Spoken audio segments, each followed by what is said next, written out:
시청자 여러분 안녕하십니까? 출발 성공 투자 박민영입니다. 안녕하세요. 김수정입니다. 간밤 미국에서는 2분기 경제 성장률이 2.4%로 확대가 됐습니다. 경기 연착륙에 대한 기대감이 불거졌는데 일단 지수 같은 경우에는 일제히 하락하면서 다우 지수가 최장기간 상승 랠리를 드디어 좀 종료하게 됐죠. 네.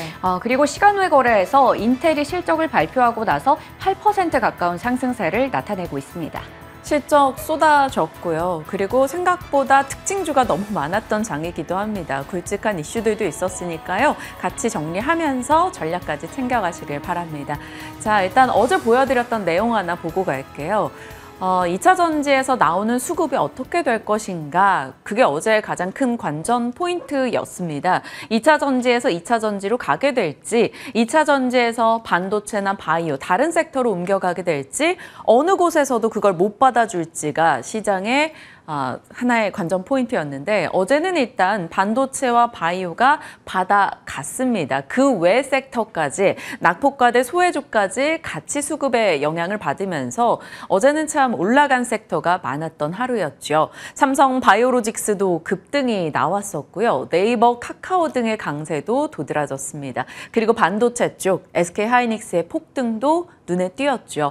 일단은 어제만을 놓고 봤을 땐 2차 전지에서 나온 자금들, 특히 반도체로 많이 쏠렸고 제약, 바이오, 또 다른 성장주로도 옮겨가는 현상이 나타났습니다. 자, 어제 코스피는 0.4% 올랐고요. 코스닥은 2% 가까이 빠졌습니다. 그런데 참 특이한 현상이 요즘 계속되죠. 어제 상승한 종목 개수 보시면 1,200개가 넘어갑니다. 그런데 지수가 이렇게까지 빠졌다? 딱 생각나는 종목들 있으실 겁니다.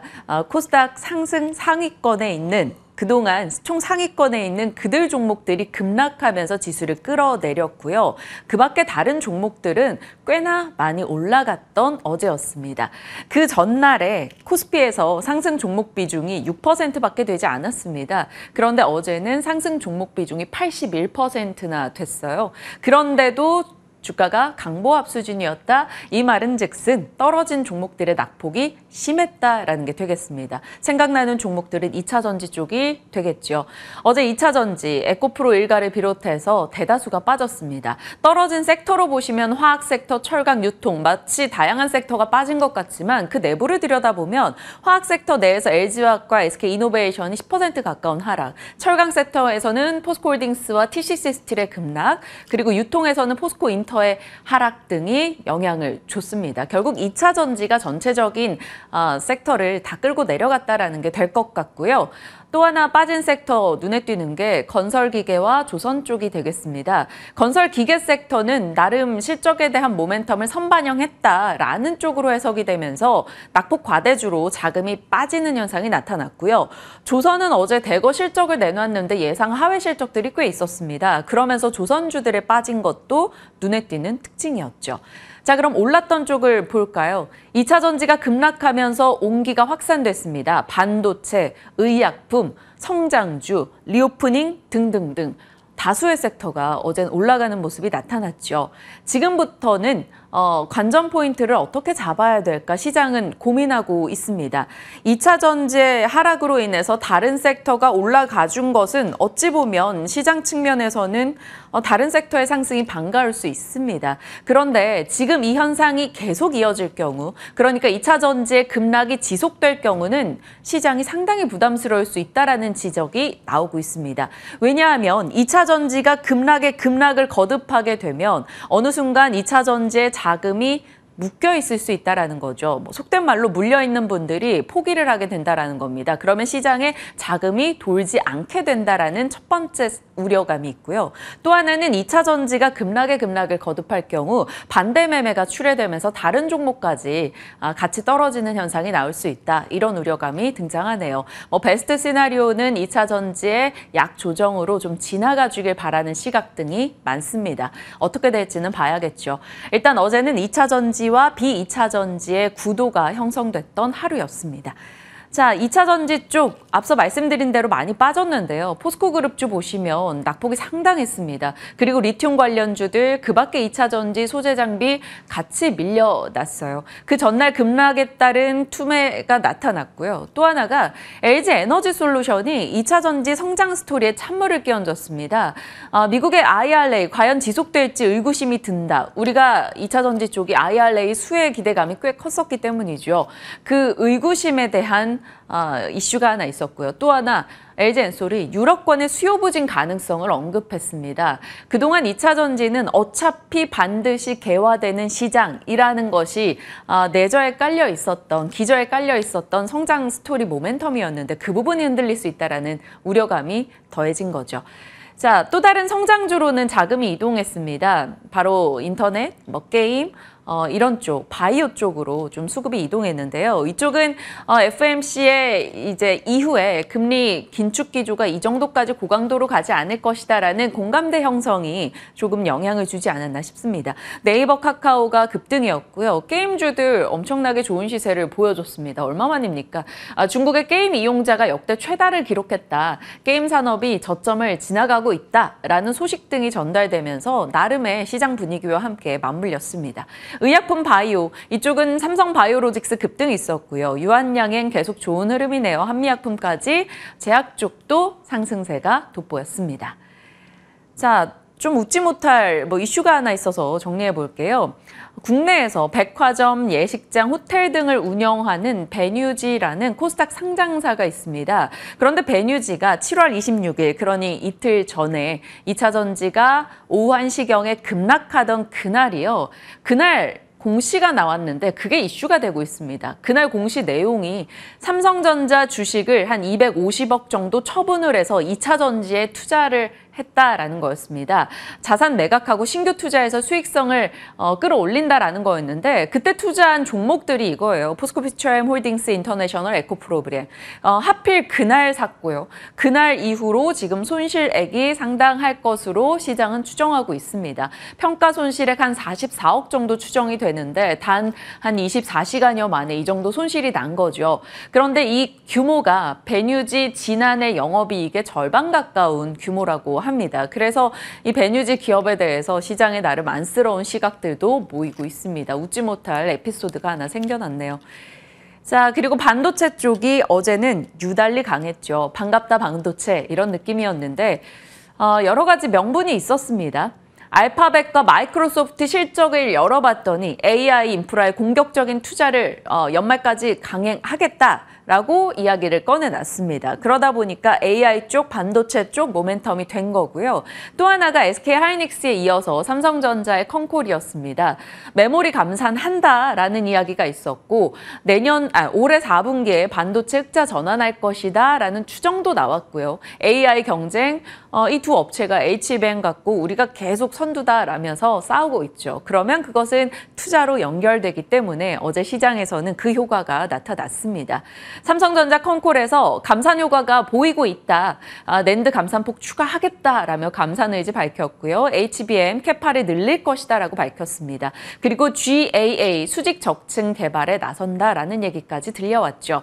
여기서 얻을 수 있는 아이디어는 결국 재고 피크아웃으로 P가 올라갈 수 있다. 감산을 하니까요. 그리고 업황 바닥에 대한 기대감. 캐파를 늘리니까 장비주 모멘텀이 생겨난다라는 겁니다. 그리고 GAA 개발 이야기, GAA 관련주가 또 한번 체크가 돼야 되지 않을까라는 이야기인데요. GAA라는 것은 게이트 올 어라운드 차세대 트랜지스터 구조입니다. 기존 칩 대비해서 기존 트랜지스터보다 이 소비 전력은 줄고 칩 면적도 줄고 데이터 처리 속도는 올라가는 기술이라고 하네요. 관련주로는 많이 있겠지만 요 정도 추려봤습니다. 체크해 보시고요. 어제 HBM 혹은 반도체 장비 각각의 모멘텀을 받아서 강하게 올라가는 흐름도 나타났습니다. 자, 어제 국내에서만 반도체가 오른 건 아닙니다. 삼성전자, SK하이닉스의 10% 가까운 폭등, 이들이 같이 외치는 메모리 쪽 감산. 이것은 메모리 업황에 대한 바닥 기대감을 키워놨고요. 대만에서 메모리 반도체 업체들 중심으로 반도체 섹터가 꽤나 강하게 올라갔습니다. 유럽권도 마찬가지죠. ASML부터 B세미컨덕터 네덜란드 쪽의 종목들, 독일의 인피니온까지 상승했고요. 뉴욕장에서도 오늘 뉴욕장 분위기가 그리 좋지는 않았습니다만 그 가운데서 반도체는 상당히 선전하는 모습이 눈에 띄었습니다. 자, 이렇게 반도체 흐름이 나타났고 글로벌 원샷으로 뉴욕장을 들여다보죠. 뉴욕 증시 3대 지수가 모두 떨어진 채 거래를 마쳤습니다. ECB 측에서 9차례 연속해서 기준금리를 올렸고 25bp 인상 이슈가 있었죠. 그리고 미국의 2분기 GDP가 발표가 됐는데 예상보다 그리고 이전치 대비 크게 좋았습니다. 미국 경제 정말 좋구나라는 게 형성이 됐고요. 그 내부를 들여다보면 소비 지출은 늘었고 물가는 좀 떨어지는 현상이 나타났습니다.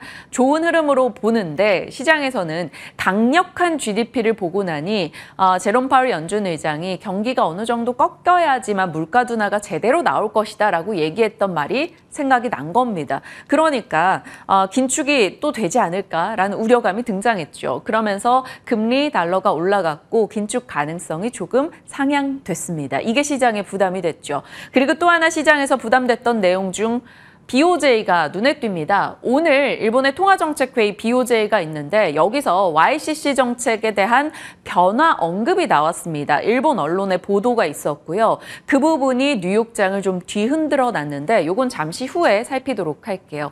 그 밖의 이슈로는 인텔이 예상을 상회하는 실적으로 시간의 급등을 보였고요.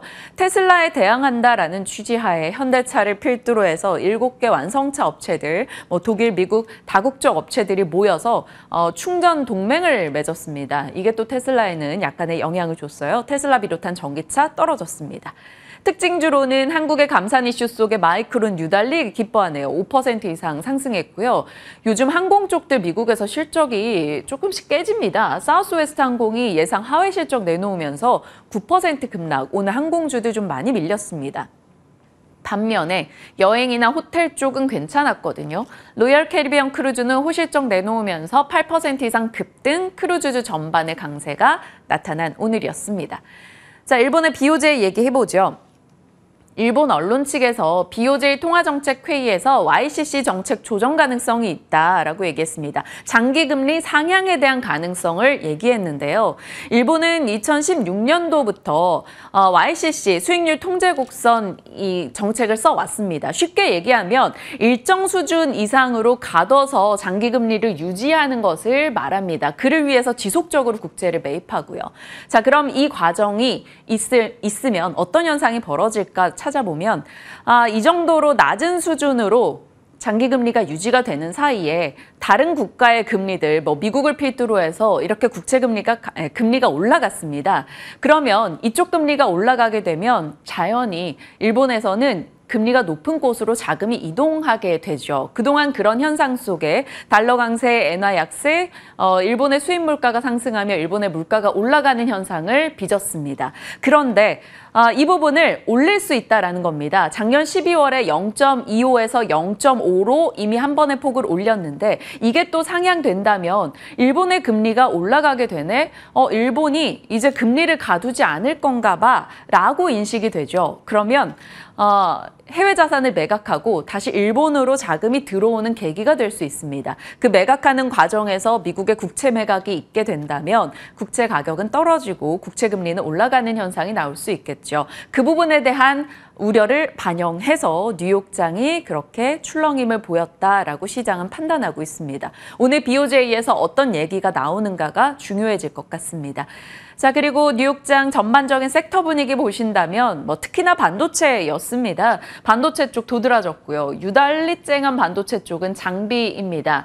캐파 증설을 하겠다라는 인텔, 마이크론, SK 하이닉스 등의 움직임 속에 당연히 그들이 투자를 하면 장비 쪽에서는 발주가 증가할 수 있겠죠. 거기다 뭐 메타나 알파벳 등도 투자를 늘린다고 했으니까요. 그래서 이렇게 반도체 장비 쪽들의 시세가 더 좋습니다. 램리서치 어제 시간외에서 실적 내놓고 장중에서 오늘 9% 올랐고요. KLA도 오늘 시간외에서 좋은 실적 내놨다라는 소식도 추가됐습니다. 거기다 인텔의 서프라이즈까지 더해졌죠. 3분기 가이던스를 상향 조정했는데요. 시간외에서 7에서 8% 정도 상승하는 흐름까지 봤습니다. 결국 오늘 장도 반도체인가라는 생각을 하게 만들죠. 그 밖에는 항공이나 태양광, 풍력, 전기차 쪽이 오늘 일제히 떨어지기도 했습니다. 자, 산업 뉴스입니다. 시간 외에서 반도체 쪽이 강했다라는 점이 눈에 띄고요. 중국이 반도체 광물 수출 통제 바로 이제 8월 1일부터 다음 주부터 하게 되는데 그를 앞두고 갈륨값 등이 급등을 했다라는 소식이 들려왔습니다. 뭐 히토류나 이런 광물에 대한 종목들을 체크해 봤고요.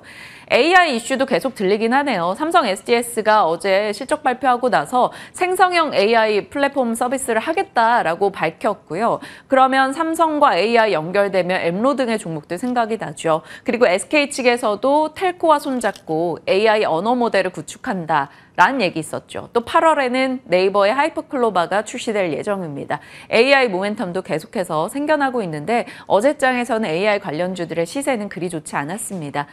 자, 기아 어제 실적 내놨는데 가이던스를 상향 조정했어요. 그러면서 시장에서는 기아 저평가 얘기가 계속 나옵니다. 왜냐하면 올해 영업이익 가이던스 상향 조정해서 한 12조 정도까지 보고 있는데 지금 시총이 33조면 너무 저평가 아니냐라는 지적이고요.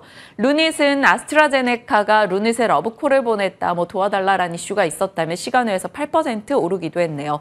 산업부에서는 해상풍력 한국 기업 제품 써라라는 얘기가 나왔다는데 풍력주 뭐 나름 많이 눌려있기 때문에 관심을 받을 법도 한데 오늘 미국에서는 이 풍력주가 급락했습니다. TPI 컴포지트 등이 40% 가까이 빠지기도 했기 때문에 풍력주에 대해서는 이슈 체크로 넣어두시길 바랍니다. 산업 뉴스 살펴봤고요.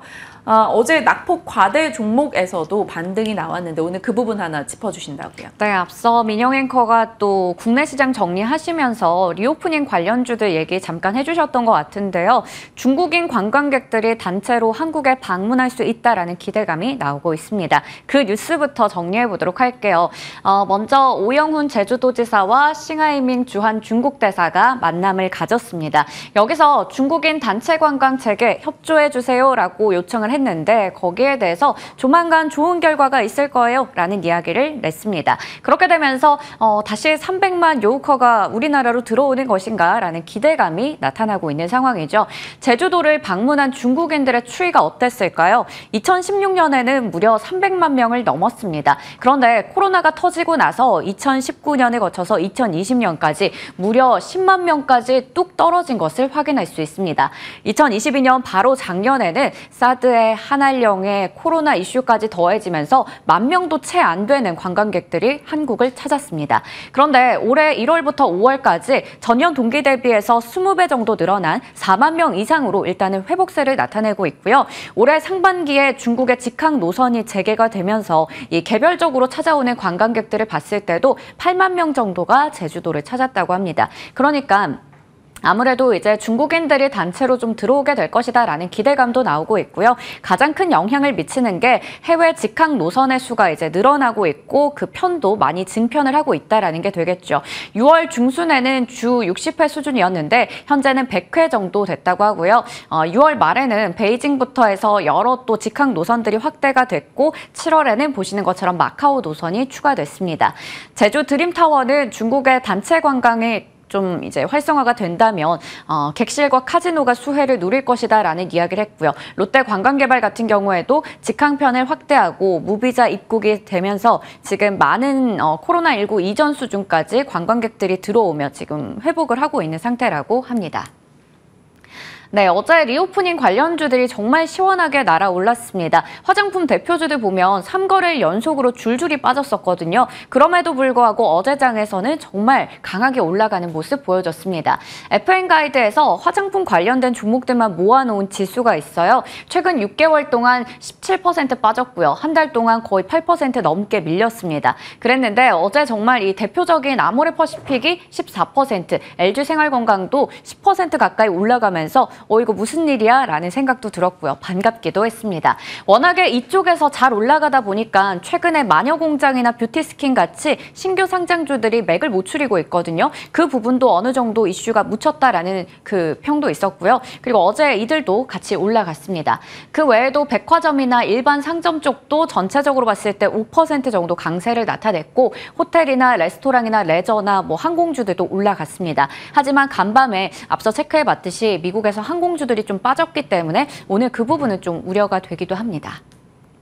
네, 일단은 이 화장품에서도 대표적인 톱2가 올랐기 때문에 이들에 대해서 이야기를 좀 해보려고 합니다. 실적을 최근에 냈는데 어땠을까요?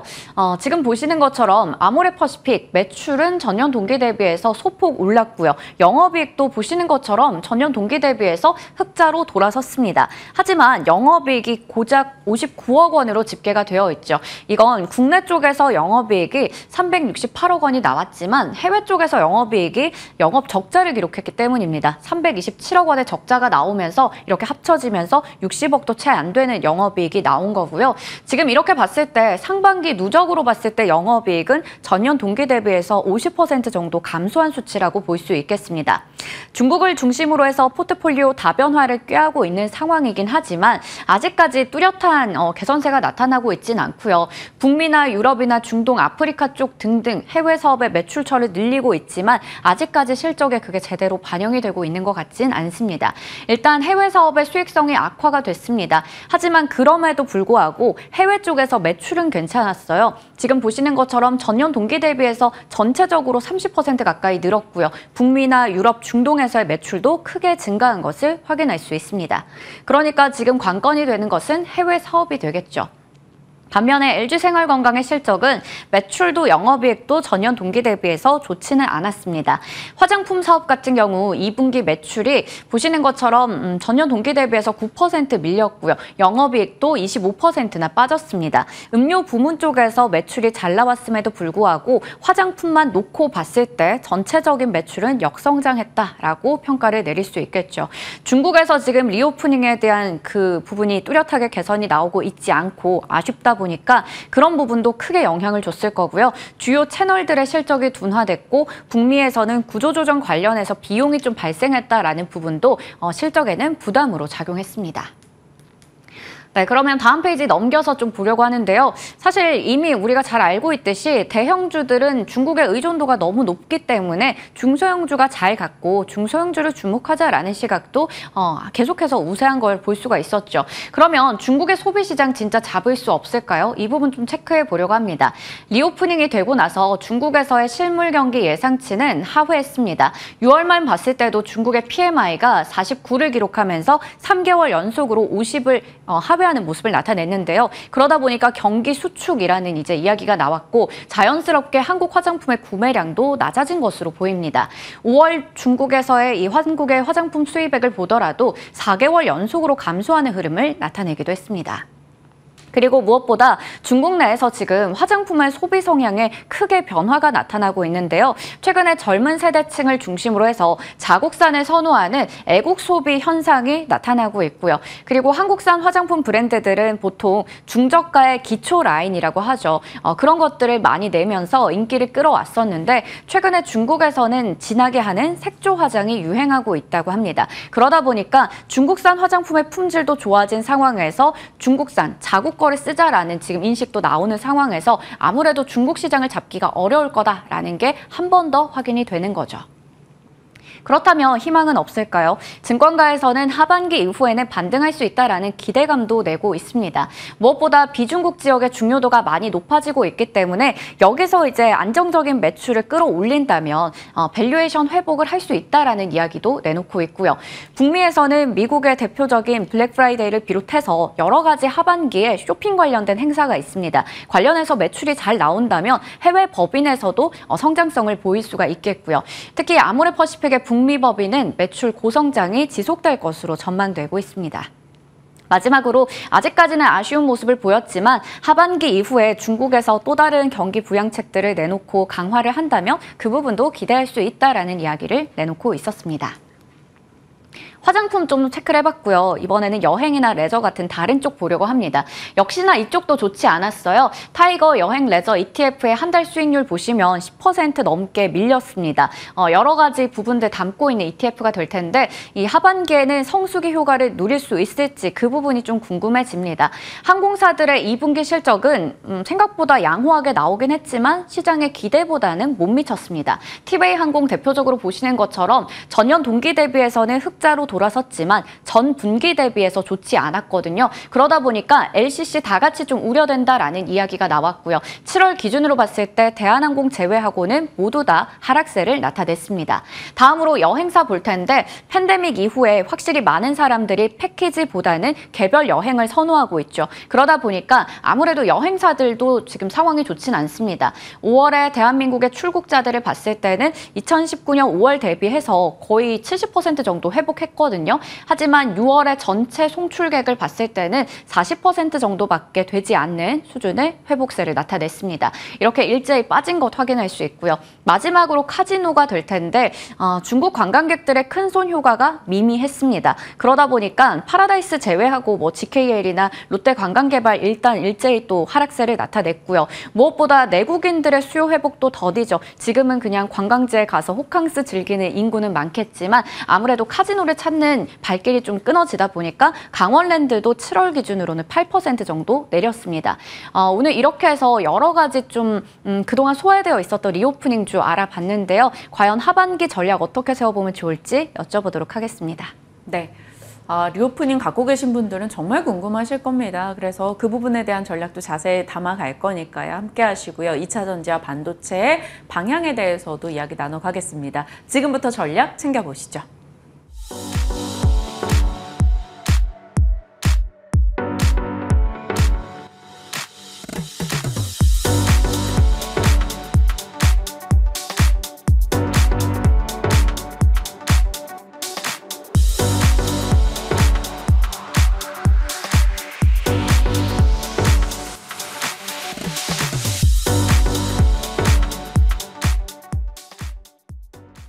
진만쌤과 시장 이야기 이어가겠습니다. 어서 오세요. 네, 안녕하세요. 네, 어제는 지수 탄력 대비해서는 정말 많은 종목들이 올라갔어요. 2차 전지 하나 쉬니까 여기저기 상승세가 나타났는데 지금 시장에 대해서 어떻게 준비를 해야 될지 모르겠습니다. 2차 전지가 더 빠질 걸로 가정을 하고 대응을 해야 될지 아닐지 관전 포인트 잡아주세요. 네, 사실 이제 양 이틀간 정도 되게 이상한 시장이었습니다. 그저께 시초 정도는 몇 개 종목 빼고 다 떨어졌는데 지수는 올르다가 떨어졌고요. 어제 같은 경우에는 또 지수는 그렇게 좋지 않았음에도 이제 반도체 종목들이 굉장히 이제 강한 모습을 보여줍니다. 어제 제가 말씀드린 것처럼 2차 전지가 돈이 빠지게 됐었을 때 지수를 계속적으로 끌어내릴지 아니면은 다른 섹터로 순풍이 불지 이제 그 부분들이 가장 중요한 포인트라고 얘기를 했는데 일단은 1차적으로는 돈이 돌았는데 오늘도 돌 수 있을지 여부는 좀 이제 관건이 돼야 될 부분들이 있고요. 일단 기술적인 부분들로 봤었을 때 오늘 2차 전지 대장주들이 반등은 적어도 기술적인 반등 정도는 나와줘야지 되는 상황이고요. 여기서 더 밀리게 되면 수급 고임 현상이 심화가 되기 때문에 갈가던 반도체 섹터들도 같이 끌어내릴 수 있다는 점 한번 좀 감안을 해보시면 좋을 것 같고 오늘도 금요일이기 때문에 이런 이제 장 초반 이제 눈치 싸움이 굉장히 좀 치열할 것으로 예상이 됩니다. 그래서 2차 전지 갖고 계신 분들께서는 좀 오늘 같은 경우에는 일단 지켜보는 그런 이제 전략을 쓰셔야지 굉장히 반등 나오네 하고 이제 또 추가 매수 등의 좀 기술적 반등 나왔다가 괜히 또 밀려면 또 굉장히 또 타격이 더 크기 때문에 저라면 오늘 일단 2차 전지는 관망 반도체 쪽은 일단 적극적으로 좀 대응해 보셔도 좋을 것 같다라는 말씀 드리겠고요. 일단은 개장 전에 어제 미국장이 괜찮다가 이제 YCC 관련된 이슈로 인해서 조금 이제 장 마감 쪽에 혼조세가 좀 심했었는데 이게 처음 나온 기사가 아니라 재탕 기사를 조금 이제 심화가 되면서 다시 한번 시장에서 좀 나왔던 부분들이 이제 너무 이제 걱정보다는 또 이제 이러다가 또 슬금슬금 마무리가 될 부분들도 있기 때문에 이것으로 인한 하락이 나왔었을 때 좋은 종목들 다시 하락 잡아보는 그런 시간을 잡아보시면 좋을 것 같습니다. 그래서 일단 전반적으로 오늘도 반대 매매가 좀 심각할 것으로 좀 전망이 되고 있기 때문에 장초에 기회를 잘 잡으신 분들께서는 오늘 또 생각보다 재미있는 시장이 될 수도 있다는 말씀 드리겠고요. 일단 에코프로 BM 쪽의 공매도 상황이 거의 다 돼가는 것 같습니다. 근데 이게 또 상승의 원동력 중에 하나가 이제 쇼커버였었는데 이제 그 부분들이 없다라는 점에서 과연 지수가 이제 추가적으로 올라갈지 이제 에코프로 BM과 그룹주들의 주가가 추가적으로 올라갈 수 있을지 여부가 귀추가 되기 때문에 오늘 일단 전반적으로 시장 자체의 난이도는 굉장히 높을 것으로 예상이 됩니다. 그래서 2차 전지와 반도체 간의 수급 공방에서 우리가 과연 살아남을 수 있는 전략을 세울 수 있을지 여부 굉장히 귀추가 주목이 됩니다. 네. 어제 그 코스닥 상위에 이 지수의 영향도가 큰 종목들, 에코프로 그룹주나 포스코 DX 등 5종목을 제외하고 본다면 사실 지수가 한 2% 정도 오른 거라고 하더라고요. 그만큼 그들 종목이 지수를 끌고 내려갔고 다른 섹터로 많이 온기가 퍼졌습니다. 근데 2차 전지의 변동 여부가 어떻게 되는지 계속 지켜보시고요.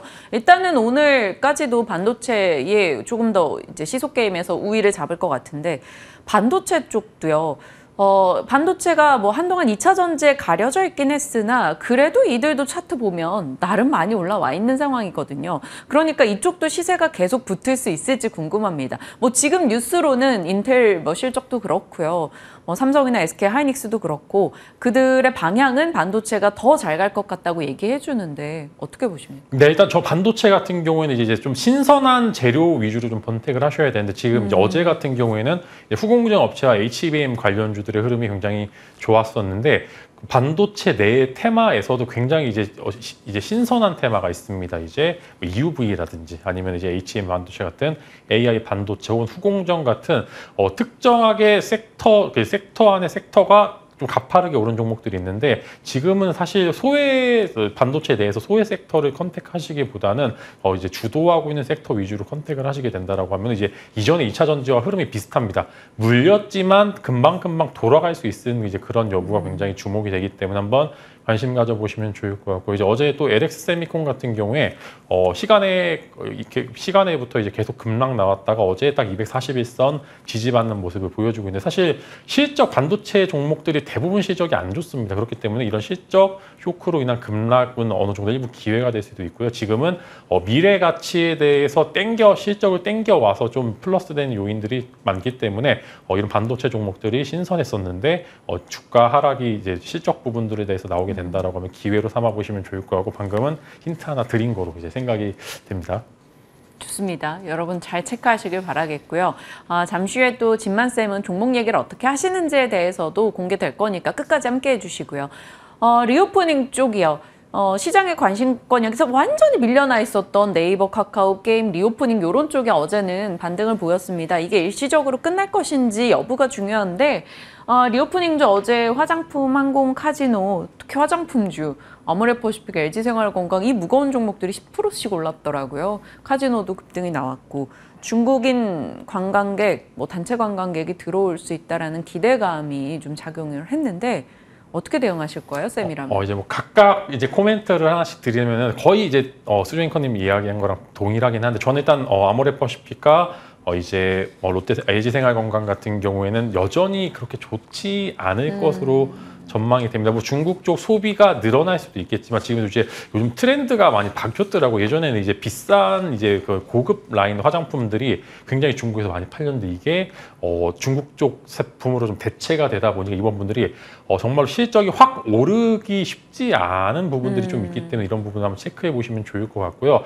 다만 역배열 상태에서 이제 미는 부분들은 매번 이제 공매도라든지 아니면 이제 매물대를 소화하기에 그 이제 이슈의 지속성이 나오기가 굉장히 어렵습니다. 그래서 차라리 이제 역배열이 있는 지금 이제 역배열의 구간이 있는 종목들보다는 차라리 중소형주 중에 생각보다 이제 정배열 상태에서 굉장히 좀 가파르게 오른 종목들이 굉장히 많습니다. 그렇기 때문에 저라면은 이제 소형주 위주의 컨택을 한번 해보시는 게 조금 더 매력도가 있다라는 좀 말씀을 드리고, 최근에 또 상장한 이제 화장품 관련주들 같은 경우에는 좀 많이 밀렸기 때문에 단기 기술적 반등도 나올 수 있기 때문에 한번 이제 뷰티스킨이라든지 뭐 이제 마녀공장 같은 종목들 기술적 반등 한번 노려보시는 것도 좋다라는 말씀 드리겠고요.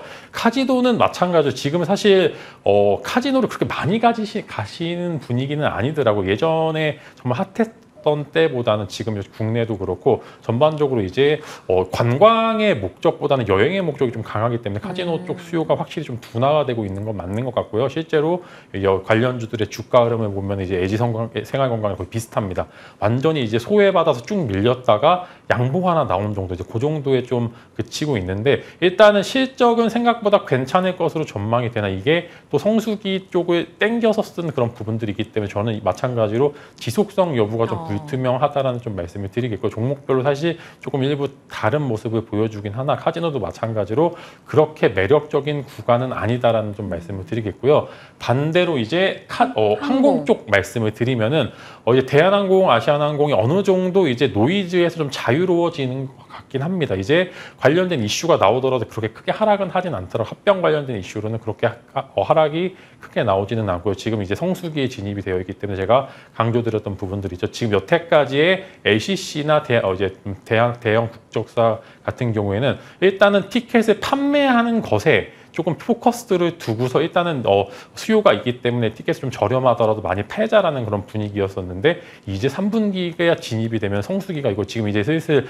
여름휴가 가시는 분들 굉장히 많은데 비쌉니다. 굉장히 비싸고 저도 한번 슬쩍 봤다가 일단은 다시 넣긴 했는데, 관련해서 이제는 3분기 실적은 정말로 좋아질 수도 있다라는 그런 부분들이 있고요. 지금 현재 미국과 중국의 분위기가 사실 또 그렇게 나쁘지는 않기 때문에 혹시나 있을 중국인 관광객들이 추가적으로 입국이 가능하다라고 하면은 마찬가지로 이제 ACC 쪽 여전히 지켜보셔도 된다는 말씀 드리겠고, 탑픽은 계속적으로 T항공이나 제주항공 같은 ACC 쪽을 한번 지켜보자라는 그런 포인트로 지금은 이제 힘을 모아야 되는 시기인 것 같습니다. 사실 2차 전지 좀 급락 이후에 새로운 섹터에 대해서 조금 이제 무서워하는 그런 경향이 좀 있는데, 이런 이제 실적의 강자라고 하면은 이제 저는 충분히 공략을 해보셔도 된다는 말씀 드리면서, 화장품 쪽은 중소형주, 카지노는 일단은 지켜보자, 항공 쪽은 괜찮으나 ACC 쪽으로 집중해보자라는 그런 전략으로 말씀드리도록 하겠습니다. 화장품 쪽은 중소형뿐만 아니라 일전에 용기 쪽 연우도 얘기해 주셨던 것 같은데, 네. 그 종목도 계속 예, 연우나 펌텍코리아도 마찬가지로 실적 개선세가 뚜렷하게 나오는 이제 화장품 섹터 안에 그런 조그만 섹터이기 때문에 마찬가지로 굉장히 좋게 지켜보고 있다는 점 여러분들 보시면서 주가 흐름도 생각보다 괜찮네요. 네, 그래서 한번 계속적으로 지켜보시면 좋을 것 같습니다. 근데 밤에 뉴욕장에서 사우스웨스트 항공도 그렇고요. 최근에 미국 대형 항공사들이 실적 내놓고 급락하는 현상들이 좀 나오고 있거든요. 거기 영향은 좀... 일단은 뭐 대형 국적사 같은 경우에는 사실상 이제 항공 가격이 워낙 비쌌던 부분들도 있고요. 사실 수요가 어느 정도 이제 제한되는 부분들도 있기 때문에 저는 이제 항공 쪽에 대해서는 이제 실적 시즌 발표 이전에 좀 매도를 해보시는 게 좋을 것 같아요. 지금 이제 어느 정도 2분기 실적이 슬슬 나오고 이제 나오면 3분기 실적에 대한 기대감이 좀 나오면서 이제 급락 나왔다가 다시 잡고 올라가는 포인트들이 굉장히 많습니다. 네. 그래서 저는 일단은 이제 실적 발표 전에 한 번 정도 만약에 급등이 나오게 되면 매도, 그 다음에 다시 실적에 대한 기대감으로 나올 수 있는, 다시 또 아마 만들어갈 수 있을 만한 포인트들이 많기 때문에 항공사도 마찬가지로 급락이 나왔다고는 하지만 다시 3분기 실적을 기반으로 바닥 다지고 올라갈 것이다, 이렇게 좀 예측을 하고 있습니다. 알겠습니다. 자, 이제 진만쌤의 픽으로 넘어가 보도록 하겠습니다. 앞서 산업뉴스에서 살짝 짚었던 내용, 네이버 하이퍼클로바, 이게 하이퍼클로바가 8월 24일. 네, 맞아요. 네. 그죠. 나오니까 이제 아무래도 일정을 기다리고 있다 보니, 그리고 다른 대기업에서도 계속 AI 관련한 얘기들이 나오고 있다 보니 AI 쪽 관심은 있는데 대응을 어떻게 해야 될지가 모르겠더라고요. 네, 일단은 뭐 조금 이제 네이버 같은 경우 어제 또 굉장히 또 수급이 좋게 나타나고 있어요. 네이버는 계속적으로 좀 긍정적인 말씀을 좀 드렸던 부분들이 있는데 AI 쪽으로 여전히 이제 국내에서는 네이버를 이길 그런 업체는 좀 없다라는 좀 말씀을 드리면서 저는 이제 네이버 관련주, 네이버 이제 하이퍼클로버 관련주들의 흐름이 조금 중장기적인 모멘텀도 보기 굉장히 좋고요. 이제 몇몇 종목 같은 경우에는 단기 급등 이후에 이제 조금 이제 기술적인 반등 구간에 좀 나와 있기 때문에 뭐 단기적으로 이제 뭐 당장 오늘이라든지 그냥 일주일 내에 시세도 충분히 가능하지만 일단은 이제 8월 말에 있는 이제 일정 맞춰서 충분히 추가적인 시세와 직전 고점을 돌파할 수 있을 만한 그런 부분들 나오기 때문에 한번 관심 가져보시면 좋을 것 같고 어제 또 장 마감 이후에 삼성 SDS도 마찬가지로 비슷한 이슈를 다루면서 오늘 AI 관련주들의 소프트웨어 관련주들의 흐름도 한번 지켜보시면 좋을 것 같고 저는 이제 알체라와 이제 오브젠 한번 이제 관심을 가져보시면 좋을 것 같은데 뭐 이제 AI의 뭐 여러 가지 알체라 같은 경우 네이버에 워낙 이제 긍정적인 이슈들도 많이 이제 좀 받았던 부분들이 있는데 단기 급등 나왔다가 조정 이후에 어제 좀 양봉이 한번 나왔습니다. 그래서 기술적인 반등도 충분히 좀 보시면 좋을 것 같고요. 오브제는 뭐 네이버가 이제 주요 주주로 있기 때문에 두 종목 다 어느 정도 네이버와 가장 큰 연관성이 있다라는 점에서 관련주들로 한번 흐름이 굉장히 좋게 나타날 수도 있고요. 오늘 시장 자체의 흐름이 AI 어제 같은 경우에 어제 AI 하드웨어 쪽으로 좀 시세가 받는다라고 하면은 오늘은 소프트웨어 쪽으로 한번 집중을 해보면서 어려움 시작이지만 그 안에서 충분히 신선한 재료다라고 하면은 충분히 반등 가능하기 때문에 한번 지켜보시면 좋을 것 같습니다. 말씀 주신 종목들은 일단 투자 기간을 뭐 길게 두고 대응은 아닌 거죠. 시세가 나면 어느 정도 이익을 챙겨가는 전략? 저는 이제 두 전략 다 가능하다라고 봅니다. 이제 일정 맞춰서 충분히 이제 장기적 좀 한 달 정도 시간을 두시고 한번 보시는 것도 충분히 가능하고요. 그게 아니다. 나는 일단은 단기 반등만 노리겠다라고 하시는 분들께서는 조금 이제 장기 모멘텀과 단기 모멘텀 두 가지 다 가능하기 때문에 저는 일단 직전 고점 돌파도 충분히 가능하다는 생각이 들고 있기 때문에 두 가지 전략 같이 사셔도 될 거고 아니면 이제 두 종목 각각 사서 한 종목은 시세 급등 나오면 팔고 한 종목은 이제 시세 나올 때 일정 맞춰서 일단은 지켜보자라는 그런 포인트로 접근을 해보셔도 두 가지 다 신선한 재료이기 때문에 충분히 가능하다라는 점 말씀을 드리겠습니다. 금요일은 한 주 동안 저희가 말을 많이 해서 그런지 저도 그렇고 출연자분들도 그렇고 좀 더 입이 더 풀려서 말이 더 잘 나오는 느낌인 것 같습니다. 오늘 진만쌤 전략들이 귀에 쏙쏙 들어오는 것 같아요. 한 번 더 참고하시면서 내용 복귀해 보시길 바랍니다. 오늘 진만쌤과 전략 챙겼습니다. 고맙습니다.